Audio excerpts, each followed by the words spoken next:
I have 4 wonderful children. Jill, your turn. I have 4 wonderful children, of which my 3 sons had no choice with me being their dad. But you, Jill, had a choice. You asked me to adopt you. This is going to be tough here. You chose me to not only be your father, but to be your dad. I was so proud of you then, and words today cannot adequately portray just how proud of you I am now. You have given me the honor of being there to witness my little girl grow up and to be a fiercely independent woman who is capable of dreaming for the stars and creating the path to reach them. Thank you for teaching me that, yes, you do know what you're doing, and yes, Chris is a keeper. I don't have my glass, so I will do this instead. May I ask everyone to raise a glass and join me in a toast to Jill and Chris, that your love and friendship may know no boundaries. Hear, hear. Hear, hear.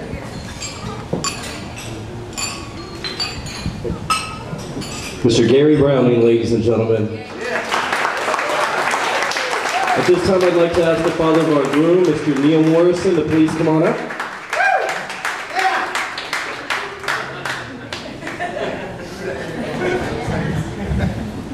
This almost seems like a right of reply, doesn't it? Yes, we saw the opposite side of it with Chris doing lots of Skyping and lots of doors closed in his room, and you'd go in there and he's looking at his computer screen. And it's been lovely to see them grow together, and to, we're absolutely delighted with what we're seeing now. I also have some notes, so I'm not going to go very long. I would like to say thank you to everybody for the welcome we've received. We, as the Australian contingent, we feel absolutely welcome, part of the family, and we're absolutely pleased to be here. Thank you, especially to Gary and Julie. You've made us feel absolutely wonderful.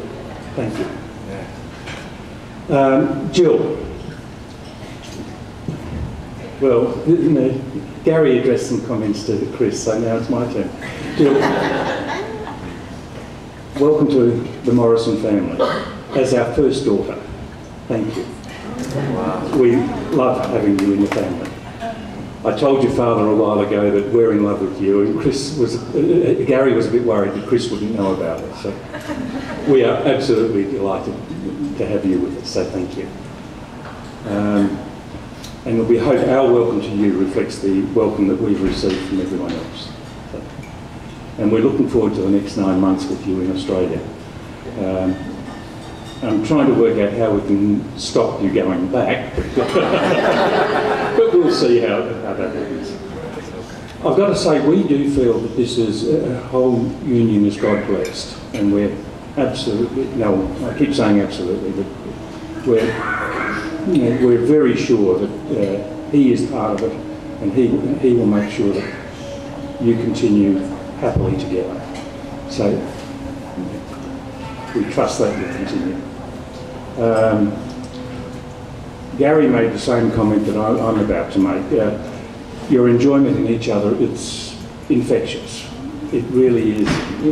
It's made today wonderful. We could see it in your eyes, the way you look at each other, and we just trust that you will continue to look into each other's eyes and enjoy the love together.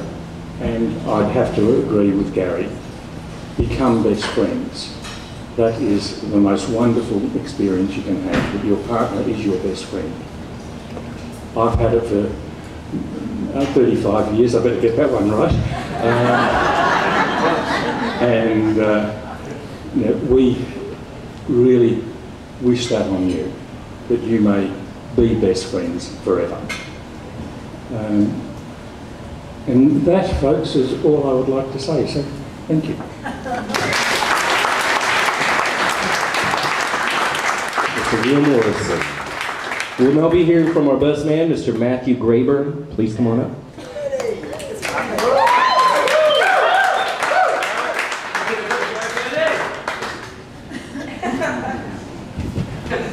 Good evening, everyone. I am Matt. I am Chris's best man and his best friend. Very proud to say that. It has been such a wonderful time coming across to Houston. Been looking forward to it such a long time because for us it's a holiday. And we have seen Houston.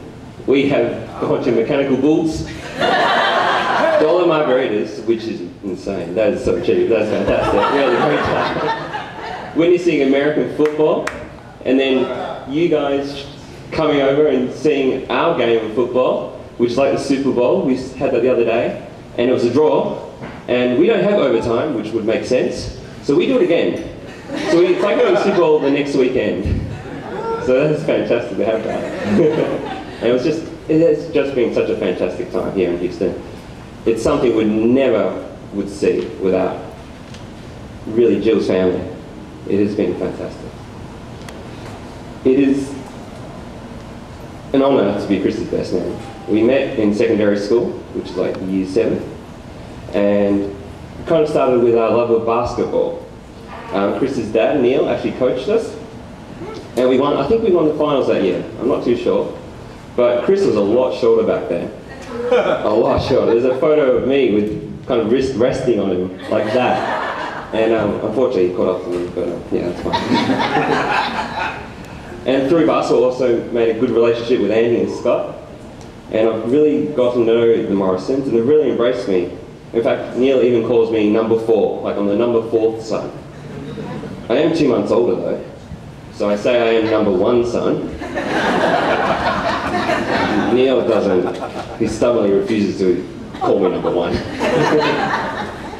We've known each other for 17 years, Chris, which is quite amazing. It's more than half our lives. And I've seen you grow and mature. I think it started when I started to see a change when we were 16, went to Indonesia together on a high school trip. And I think that's where your love of foreign cultures and language really began and took hold. And in subsequent years, this curiosity saw you travel to Mexico. And of course, this led to meeting Jill.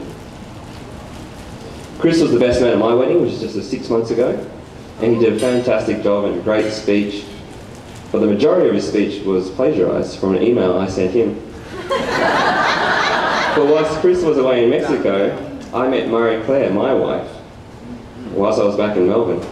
As you can imagine, I was quite impressed with my future wife, and I wrote to Chris detailing all my admiration. Chris saw fit to use this email against me 5 years later by including it in his speech. Well, I have write a reply now as well.